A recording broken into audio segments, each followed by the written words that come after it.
My name is Big Mike Zlotnik, and welcome to Tempo Family. We're all about helping you find great, predictable, reliable, conservative investments in commercial real estate. If this sounds like the kind of a journey you like to take, join our community by subscribing. Let's do this together. Let's talk a little bit about business. So you're a real estate and mortgage broker in that part of Florida, and you have a construction business.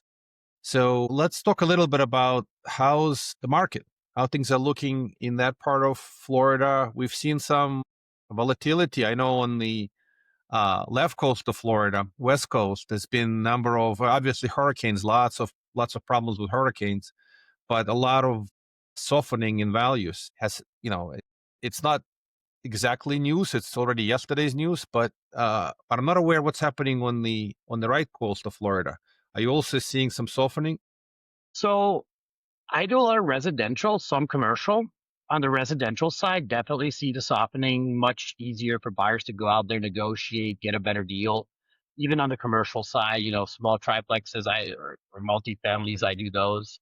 Larger multis, people still don't see the reality. You and I had a conversation about this, that what's the value of a property? The purchase price is higher and the carrying cost is higher. You can't afford to pay what a lot of people are asking per door price for multifamily, large multifamily. And that's what's going on here is I think the realization is starting to set in, because I have gotten a few emails in the last week from some of my bigger commercial guys. They're sending out, it's like big price drop, $2 million, $3 million, and I'm like, okay, so finally the owners are starting to realize that what they were asking for was a little bit too much for the current market situation, interest rates, et cetera, et cetera. On the residential side, we had a little uptick here in the last couple months, which I think was due to the weight of the interest rates dropping a little bit. We're finally in the fives, at least my company is, where I work for mortgages. We're in the high fives, 5.75, 5.99, somewhere around that mark, which is great because I think that a realistic interest rate is somewhere in the fives. The threes and a halves, those that was really unrealistic. But we had them. So if you picked up a property when it was super low, you're super lucky. Hold on to it.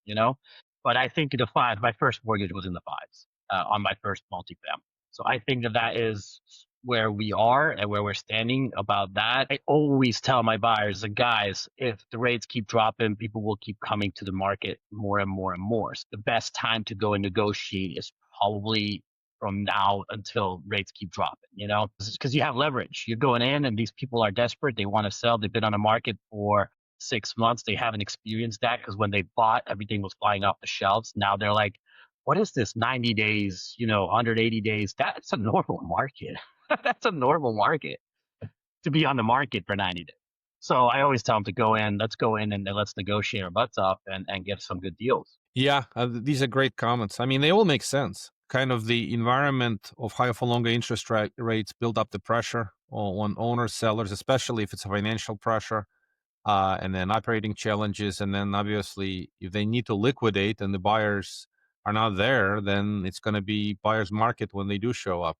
And it's kind of interesting, as you said, as the rates um, have been going down. It's the Fed action plus at the end of the day, the mortgage rates are affected by the 10-year Treasury yield as the primary driver, and that has come down sub 4%.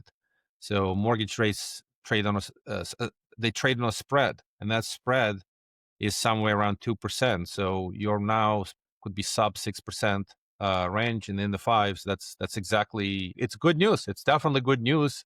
Creates more affordability. Is transaction volume still pretty slow? I realize that the activity level may be picking up, maybe more people looking around, but as far as the closings, are you still seeing decent volume, or the volume is still subdued versus, when the rates were super low? And then next, we'll switch to what's going on with DeSantis' bill to cut taxes, which could be tremendous boost to values.